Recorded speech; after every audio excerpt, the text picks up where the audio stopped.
Hello everyone, welcome to Nisha's food empire. आज की हमारी रेसिपी है आम का अचार। आम का अचार सुनते ही मुंह में पानी आ जाता है और हमें लगता है कि अचार बनाना बहुत मुश्किल है, लेकिन ऐसा बिल्कुल नहीं है। अचार बनाना सबसे इजी है। तो हर एक के घर की एक स्पेशल आम के अचार की रेसिपी होती है। इस अचार की रेसिपी को मैंने अपनी मम्मी से सीखा है। तो चलिए फिर शुरू करते हैं इसे बनाना। तो अचार बनाने के लिए मैंने यहाँ पर 2 किलो कैरी ली है। ये कैरी एक स्पेशल वैरायटी होती है, इसे राम केला आम या लाडवा कैरी भी कहते हैं। यही वैरायटी के साथ घर पर अचार बनाया जाता है। ये आपको आसानी से वेजिटेबल मार्केट में मिल जाएगी। तो कैरी को मैंने अच्छे से वॉश कर लिया है और वॉश करने के बाद इसे साफ सूती कपड़े से अच्छे से सुखा लिया है। कैरी पर बिल्कुल पानी नहीं होना चाहिए, इस बात का ध्यान रखें। तो जब कैरी अच्छे से सूख जाए हम इसे कट कर लेंगे।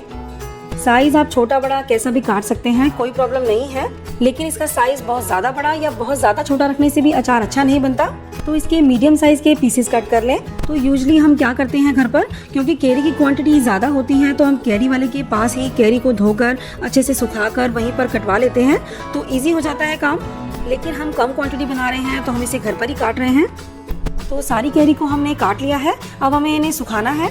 अब आप अपनी बालकनी, टेरेस या विंडो जहाँ भी धूप हो, एक साफ कपड़ा बिछा दीजिए और उस पर कटी हुई कैरियों को इवनली स्प्रेड कर दीजिए।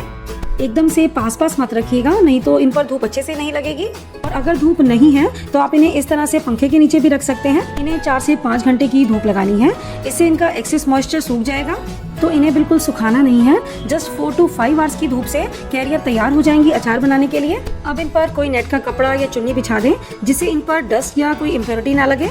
अब 4 से 5 घंटे हो गए हैं, इन कैरियों को इकट्ठा कर लें और अब हम चलते हैं अचार का मसाला बनाने के प्रोसेस में। तो अचार का मसाला बनाने के लिए सबसे पहले एक पैन में हम ऐड करेंगे 50 ग्राम मेथी दाना। तो यहाँ पर गैस की फ्लेम को बिल्कुल लो रखें और लो फ्लेम पर इसे लगातार चलाते हुए सिर्फ 1 मिनट तक भूनें। इस बात का ध्यान रखें कि इन्हें हमें ज़्यादा नहीं भूनना, सिर्फ इतना जिससे मसाले में जो नमी होती है वो खत्म हो जाए। तो 1 मिनट तक भूनने के बाद अब इसे एक बॉल में निकाल लें और हल्का ठंडा होने दें। इसके बाद मैंने यहाँ पर 100 ग्राम सौंफ ली है, इसे भी हम उसी तरीके से 1 मिनट तक भून लेंगे। सौंफ को भी हमने हल्का भून लिया है, इसे भी एक बॉल में निकाल लें और हल्का ठंडा होने दें। अब यहाँ पर मैंने एक मिक्सी का जार लिया है, इसमें भुने हुए मेथी दाने को हल्का दरदरा पीस लें। ये देखिए इस तरह से। इसका हमें फाइन पाउडर नहीं बनाना, इसे हमें 50% तक ग्राइंड करना है। अब इसे एक बॉल में निकाल लें। अब इसी जार में हम सौंफ को ग्राइंड कर लेंगे, लेकिन सौंफ को हमें सिर्फ 5 से 10% ही ग्राइंड करना है, क्योंकि साबुत सौंफ का फ्लेवर अचार में बहुत ही बढ़िया आता है। तो इसे हमें सिर्फ हल्का सा ही ग्राइंड करना है। ये देखिए इस तरह से। मैंने इसे सिर्फ 1-2 सेकंड तक ही ग्राइंड किया है और आप देख सकते हैं कि सौंफ थोड़ी थोड़ी पिस गई है और बाकी सब ऐसे ही रह गई है। इसका फ्लेवर अचार में बहुत ही बढ़िया आता है। तो इसे भी एक बाउल में निकाल लें।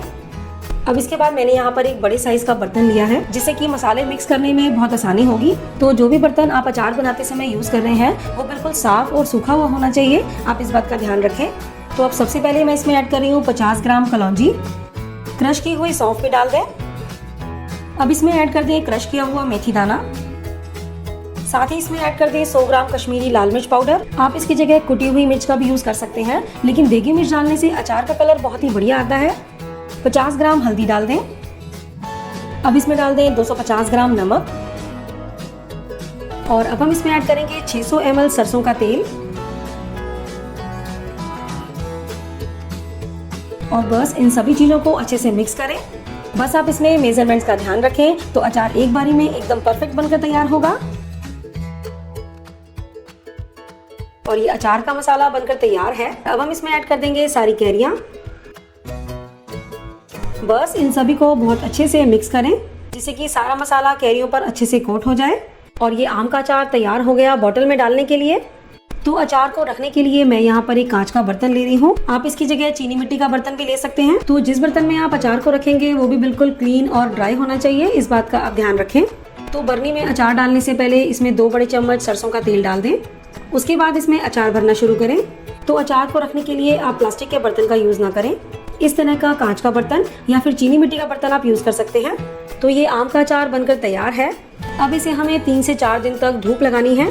तो 3 से 4 दिन अचार की बर्नी को थोड़ी देर के लिए धूप में रख दें। तो ये प्रोसेस आपको 3 से 4 दिन तक ही करना है।